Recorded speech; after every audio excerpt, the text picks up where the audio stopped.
Greetings, and thank you for joining me with Tea with Jess. The mug today is Ohio Anna. I'm so bad at the camera stuff. And I was excited to use this mug today because the Ohio Anna Festival is coming up.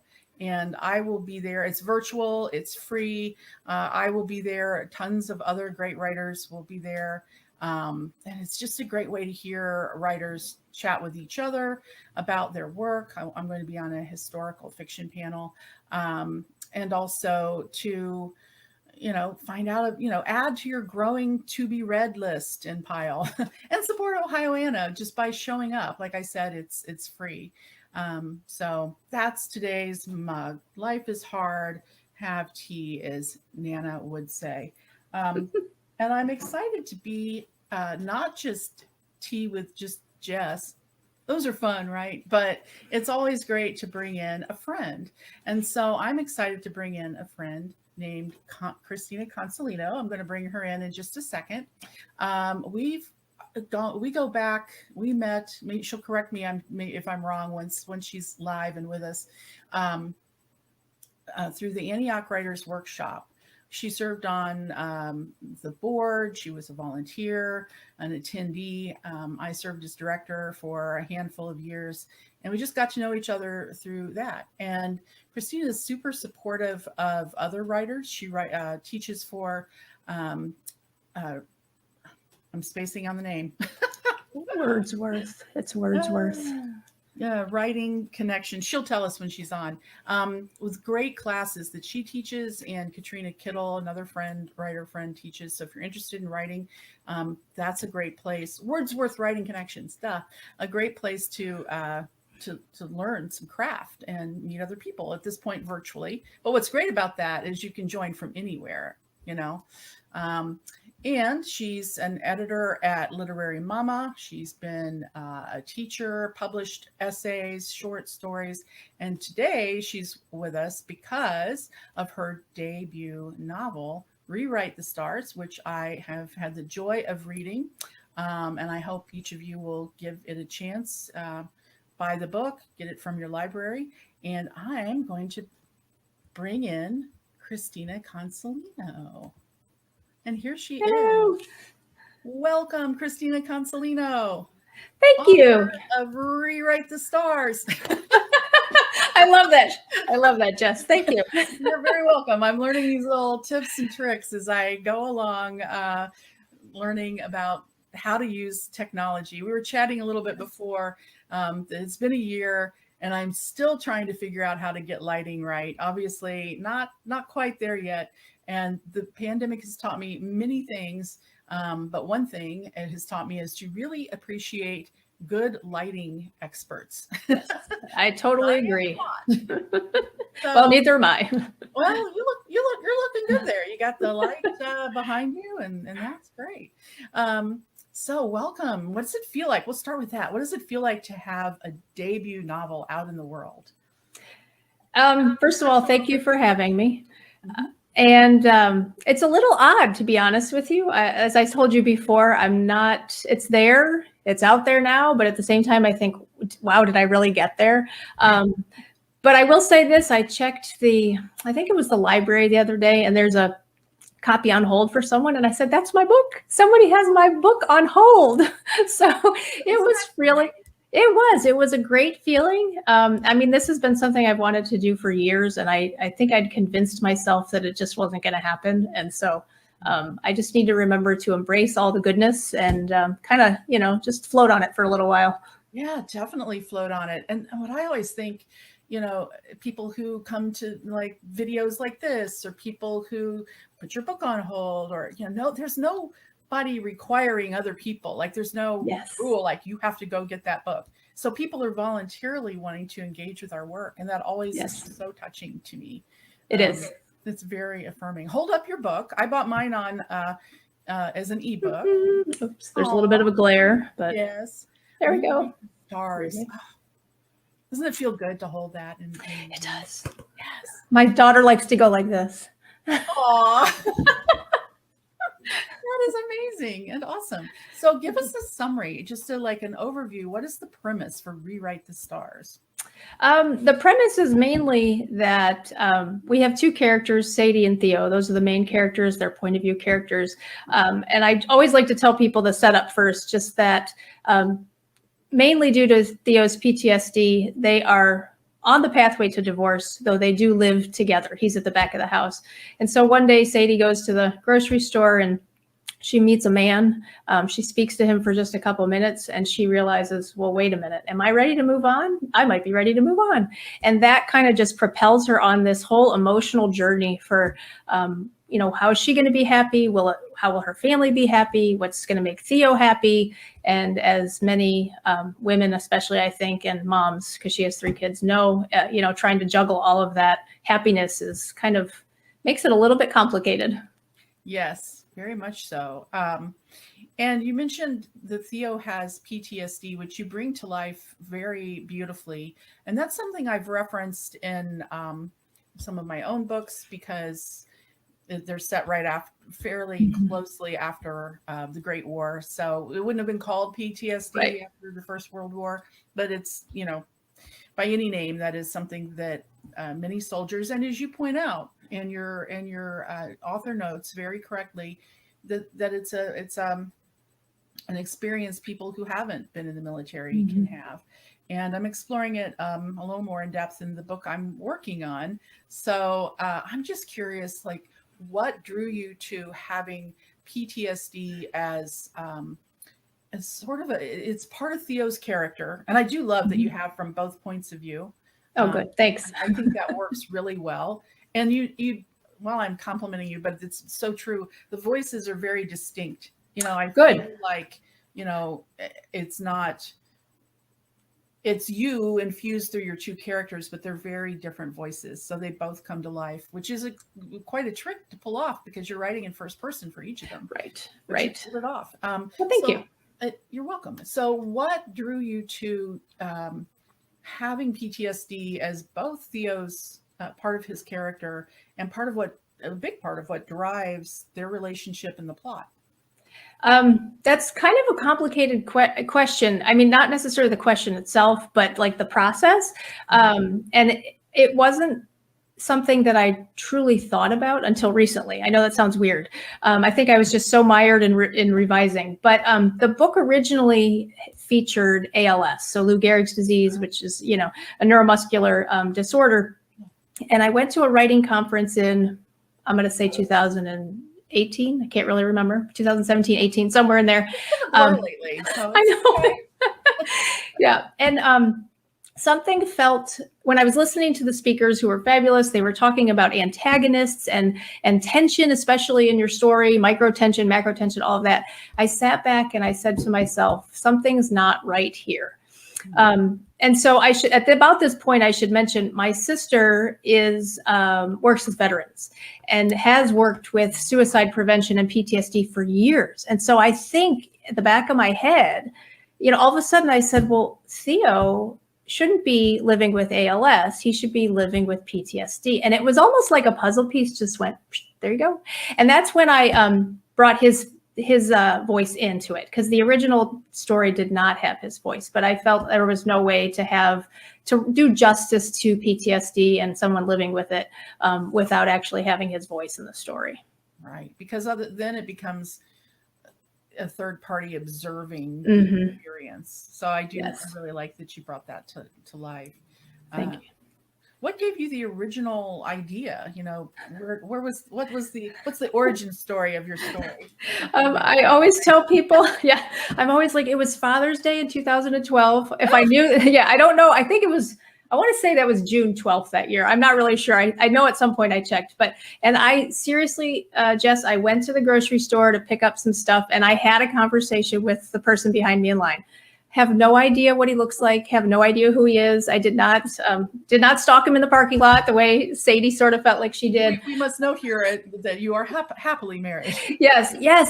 But something, I stopped. I remember sitting in my car going, this needs to go somewhere. And so I drove home and my kids were relatively young then. And I said, honey, I need to sit down for a couple minutes. And he's like, sure.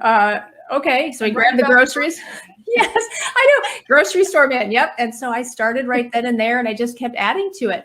And I think the ALS, I know where the ALS came from because I have a doctorate in physiology and in specifically neuromuscular disorders. So I write mental and physical health issues because that's what I hate to say I enjoy that, but that's what I'm drawn to on the science side. So I thought, well, that will be easy. Not that it ever is, but nothing's easy. Yeah. But that's where it came from. So I really have said before that I wish I knew who that person in line behind me at the store was, because I would say, thank you very much. No, we don't often, well, now we definitely don't, but we didn't in the before times. Maybe we will more in the after times. We don't stop and talk and turn, we don't turn and talk to strangers. So I can see where that kind of tickled your brain and you started brainstorming the scene. I love that you kept that in. That's great. Well, my writing group, that's still in there. It's morphed a little bit. And at some point they said, well, that's really nice, but we need a little bit more of X, Y, or Z. And so I had to revise, of course, but I stuck with that one. I'm like, I need to keep that in. That's, in romance terms, it's the meet cute, I think, but not that this is romance, but it does have romantic elements. So. Yeah. And that's actually something I really enjoyed. And I'm not trying to be, mean or whatever about traditional romance novels at all. I think, all the genres are great and they're different books for different readers. But I liked that there was this romance element. But you're right, it's not a romance. It's a relationship novel. And I like that, she's exploring like where she is going to go next in life. Theo is too. And how will this all work together? So I really enjoyed that. So where did you find the title? The title's gorgeous. Rewrite the Stars. Thanks. So that also wasn't the first title. Jess, I've done a lot of revision on this novel. I hear you. The first title was After We've Fallen. And that came from actually a conversation with a priest, and that scene's no longer in the book. And I did a lot of thinking again after that writers conference, which I guess I should say, I mean, honestly, it was the 10-minute novelist conference in Covington, Kentucky, and they have another one coming up this year, virtual. I did a lot of thinking and I said, you know what, this title is too passive. When you're falling, you don't really have control. It's not very, I don't know. I just felt like it was too passive. And I tend to use titles as guiding forces for me. When I look up at the title, I kind of engross myself in the story. And around that time, I think we had already bought, The Greatest Showman. And it probably was the song, Rewrite the Stars, in my head. And one day I just was writing some dialogue and her friend said something about rewriting the stars. And I went, oh, well, there's my new title. There's my new title. It's a beautiful title. It fits the book beautifully. So you've mentioned writing conferences and writing groups. So you're hitting on one of my touchstones, which is community. Yes. And being part of the writing community, a good literary citizen, lifting each other up and helping each other out. But I also think being part of a community, whether it's a writing buddy that you swap material with or a writing group. And I know the members of your writing group, and they're lovely people. They are. Group. And you mentioned the 10-minute novelist, a great conference, and we worked on a workshop together. So can you talk a bit about how that's been part of your journey as a writer, the writing community? I think, yes, I can. Not I think, of course I can. But I think it's one of those things that I think some people, what's the word I'm looking for? I take to the community more than others. I mean, I am a big introvert. I really would prefer to stay home and not talk to anybody, although this is lovely, Jess, so don't take it in any way. But you're at home. I am at home. So, but I could just live alone sometimes. But I hear you. I'm an introvert too. Yeah. So I feel like in some ways, some people take to it better. And I think it helps to have community members who, even though they might be introverts like you're very welcoming. And in the Dayton area, people tend to be very welcoming. So that writing, I think the writing group as a whole, the Dayton area, the community there, I just realized, you know what, these people know a lot. And I can learn from them, and I love learning. It doesn't matter if I mean, some of it I don't take to, like computer stuff, I'm not very good at, but I love learning, whether it's, something about nature or some craft item. So that helped, that I really wanted to learn, and I trusted these people. And I'm glad I did, because, not only do they help you learn the craft that you need to have for writing, but they also teach you a little bit about, networking and how to, post blogs or whatever, anything within the writing realm. I feel like I've learned from someone else in my writing community. And I think that word trust is important, to find that trusted group, Mm-hmm. people who, know they're not just making it up. They've had the experience, and they know what the journey is like, and they're willing to share with people who are on the journey and need to know what they've learned, but they're also open to like, oh, I'm still on the journey. I want to know what these people are able to show me. So it becomes this kind of beautiful give and take. And you referenced your science background, and I know we've talked about that, and I love that about you. By the way, I did look at the cooking video, and now will whisk appropriately. I'd been the beater. I should have been the side to sider all this time. Yes. I'm referencing a video that it was the cooking. I think it was Cooks Illustrated or something like that. Maybe. Yeah. I'm not sure. Like, is anybody else fascinated by this? Like I am. I'm like, well, she's fascinated. I'm going to take a look. It's like, this is fascinating. I've been whisking things wrong this whole time. Yeah. And by the way, I used that side to side whisking on glaze for some rolls this weekend, and it works so great. Oh, wow. Well, there we go. We've got our own little data sample right there.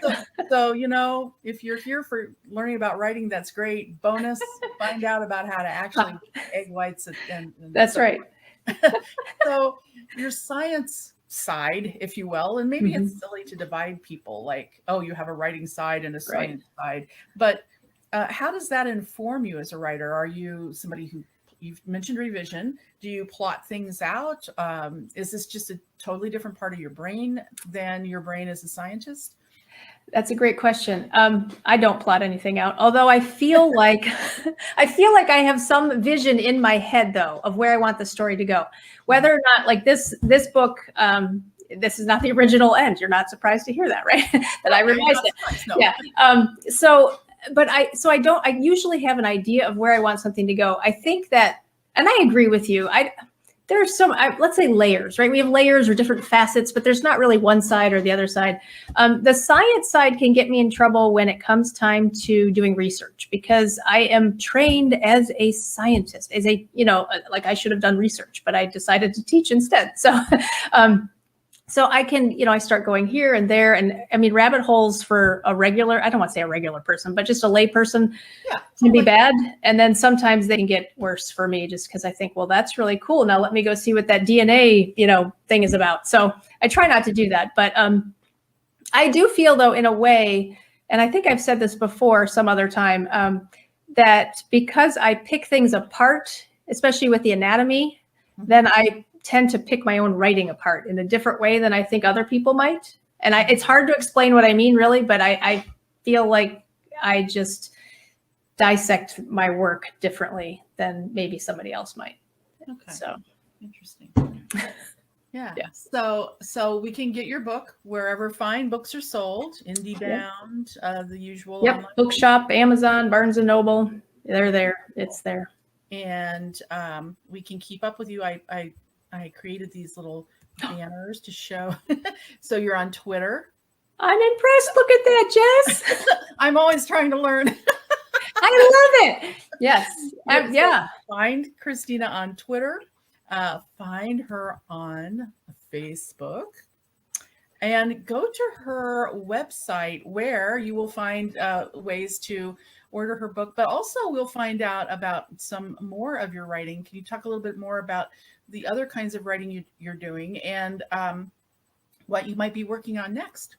Sure. I do. So here we're going to say sides again, because I have this little more professional side that deals with Literary Mama, where I edit and I do write profile. I love to write profiles, which are just conversations with authors. So I like to do that. And aside from that, I usually submit maybe personal essays or fiction stories, short stories.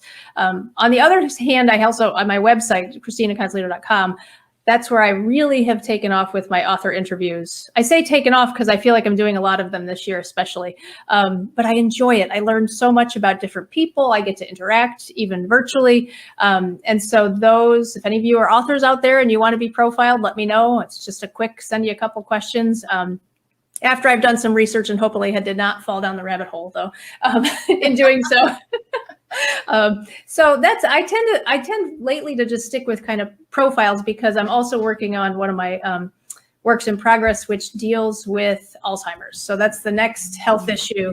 And that is really, it's close to my heart because my mother has Alzheimer's, and the first draft of this was written the summer that she was diagnosed. So it's not autobiographical, but it's based in kind of my experience. I was there while she went through all the tests and all of that sort of thing. So I hate to say I'm excited to work on it, but it's finally, like, I think it will finally, there'll be a catharsis in it, to be honest with you. Yeah. So which is great. Yeah. You should be excited to work on it.